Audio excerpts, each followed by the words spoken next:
सुंदर नैनों में आश्चर्य और विस्मय की छाया क्यों तैर रही है? किस सोच ने आपके मन को घेर रखा है?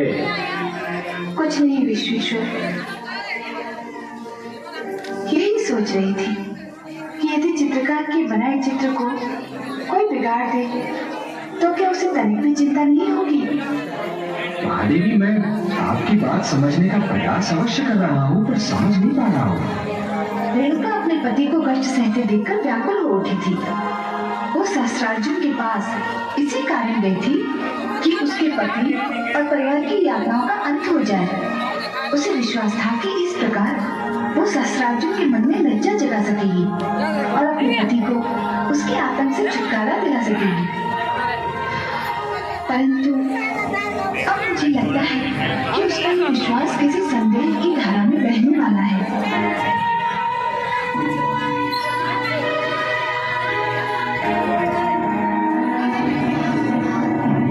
स्वामी,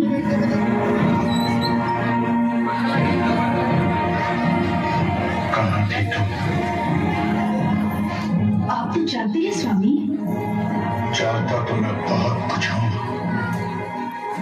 परंतु तुम्हारे मुख से सुनना चाहता हूँ।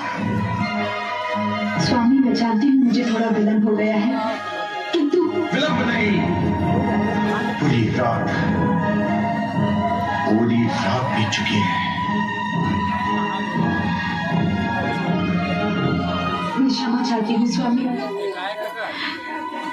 किंतु आप तो जानते ही हैं मैं कहाँ गई थी और क्यों गई थी। कहाँ गई थी ये भली भांति ज्ञात है मुझे, परंतु क्यों गई थी इस प्रश्न ने मुझे असमंजस में डाल दिया है। स्वामी, आप कहना क्या चाहते हैं? मैं कहना नहीं चाहता, केवल ये पूछना चाहता हूँ कि पूरी रात आप उस दुष्ट सहस्त्रार्जुन के पास क्या करती रही? स्वामी, आप मुझ पर संदेह कर रहे हैं स्वामी?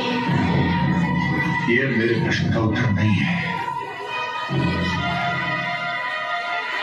आप मेरे पति हैं, मेरे स्वामी हैं, मुझसे प्रश्न करने का अधिकार है आपको, किंतु मैं आपकी पत्नी होने के साथ साथ सत्यत्व का पालन करने वाली एक नारी भी हूँ और एक नारी के चरित्र पर लांछन लगाने का अधिकार आपको नहीं है स्वामी।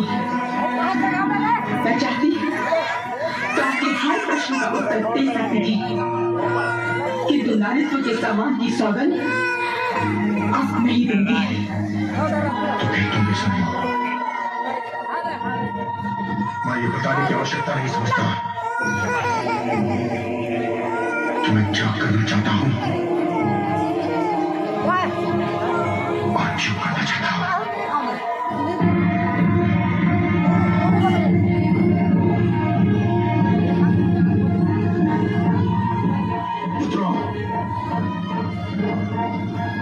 तुम्हारी माता ने मेरे तुम्हारे समस्त परिवार के आदर सम्मान को धूल में मिला दिया है। हम तो समझे नहीं पिताश्री।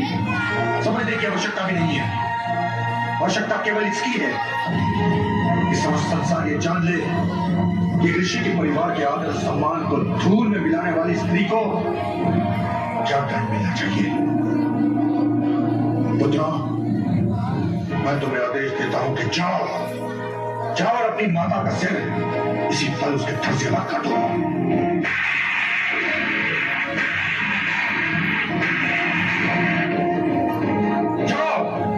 ये क्या कह रहे हैं आप? क्या मैं किसी अपरिचित भाषा में बात कर रहा हूँ? मैंने कहा कि वध कर दो उसका। वध कर दे? किंतु क्यों? मुझे तुम्हारी माता के चरित्र पर संदेह है। क्षमा करें पिताश्री, या तो आपसे कहने में कुछ भूल हो रही है या फिर हमसे सुनने में कुछ भूल हो रही है। ना तो मुझसे कहने में कोई भूल हो रही है और न ही तुमसे सुनने में। सत्य तो यह है कि मुझे तुम्हारी माता के चरित्र पर अब विश्वास नहीं रहा। किंतु ये कैसे संभव है पिताश्री? क्या मेरी बात पर विश्वास नहीं है तुम्हें? किंतु हमें माताश्री के चरित्र पर भी विश्वास है। अर्थात तुमको मेरे कथन से मिथ्या की गंध आ रही है।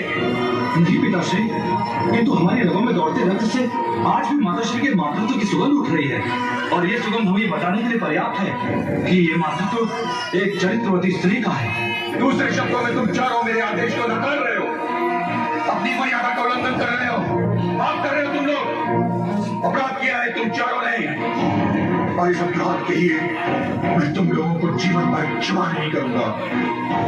चले जाओ यहां से, दूर हो जाओ मेरी दृष्टि से।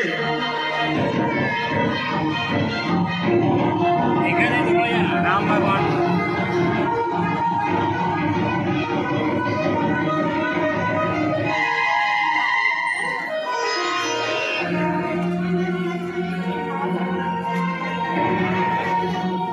क्या हुआ पिताश्री?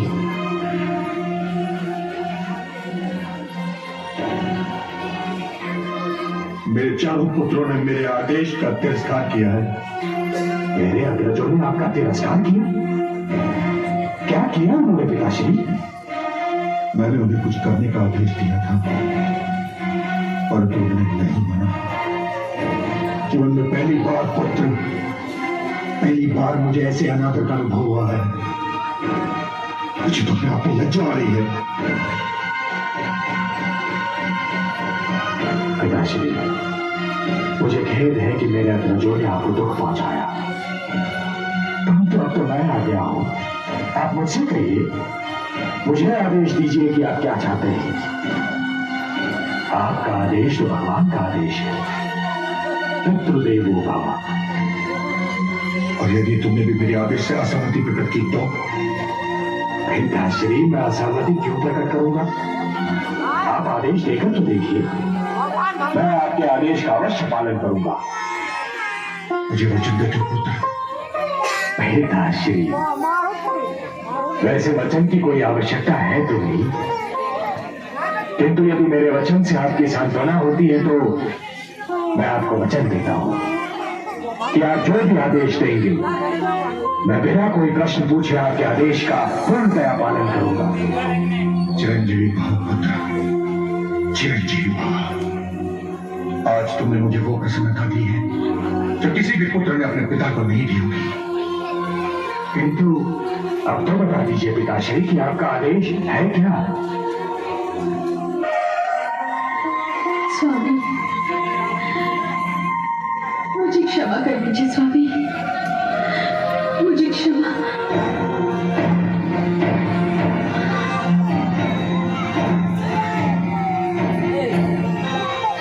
स्वामी,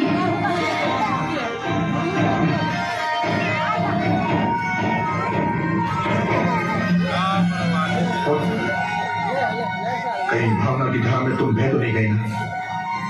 तुम्हें अपना वचन स्मरण है ना? तो काट दो अपनी माता का सर।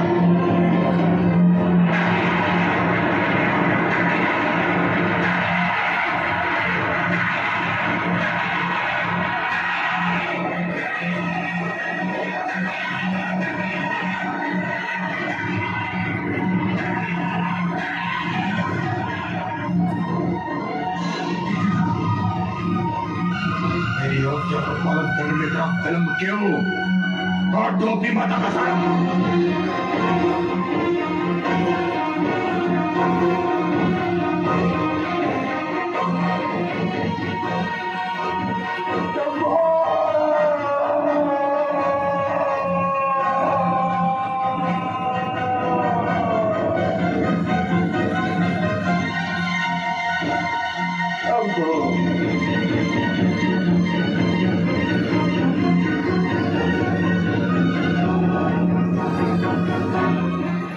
परशु,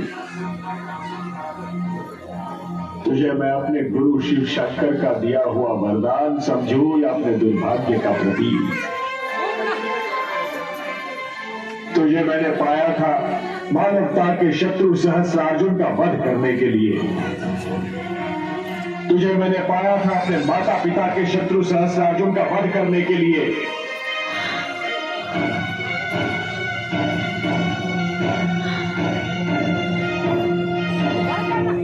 परंतु तेरा प्रथम प्रहार होगा उस माता पर जिसकी कोख से मैंने जन्म लिया, जिसकी गोद में मैंने अपने जीवन का प्रारंभ किया, जिसके प्रेम के ऋण से मेरा रोम रोम बिधा हुआ है।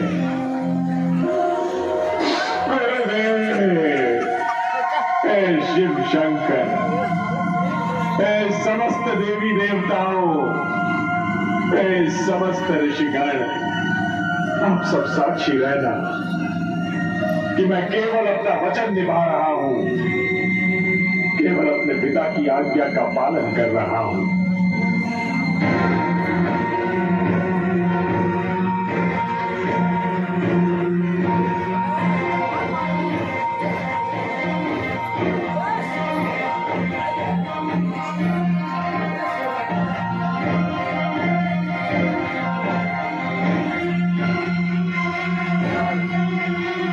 माता, अपने इस अभागे पुत्र को क्षमा कर देना माता। मैं वो करने जा रहा हूं जो आज तक किसी पुत्र ने नहीं किया होगा, और ईश्वर ना करे कि आज के उपरांत किसी पुत्र को करना पड़ जाए।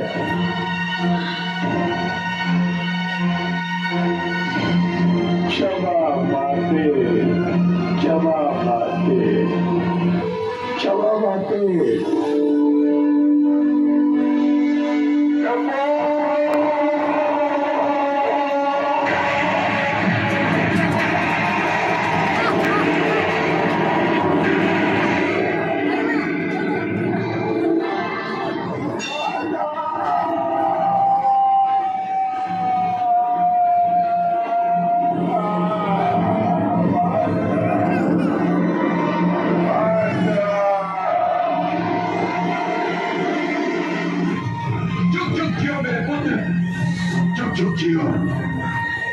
चुप जियो पुत्र, मुझे तुम पर गर्व है पुत्र। तुमने आज्ञाकारिता का इतिहास रचा है। मैं बहुत प्रसन्न हूँ, अत्यंत प्रसन्न हूँ। इस आज्ञाकारिता के पुरस्कार के रूप में आप तुम मुझसे कुछ भी मांग सकते हो, कुछ भी मांग लो पुत्र, जो चाहे मांग लो। मैं आज तुम्हें हर वो वस्तु दूंगा जिसका तेरा मेरे वश में है। मांग लो पुत्र, मांग लो।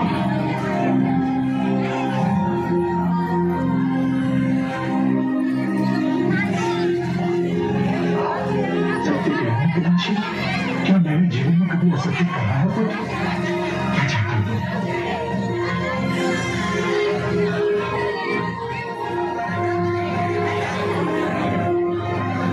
अपने प्रिय माता का जीवित शरीर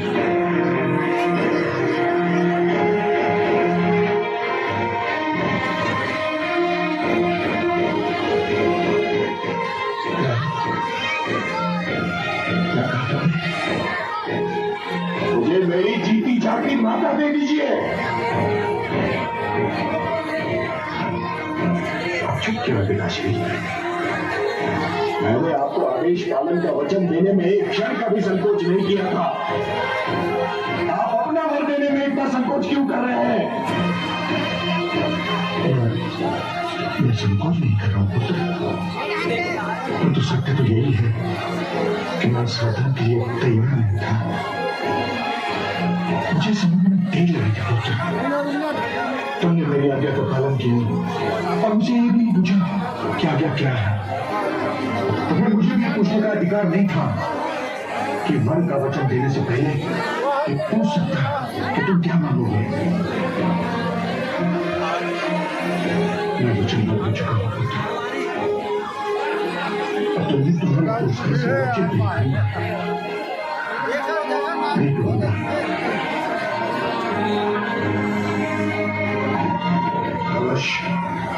चलो पिताश्री,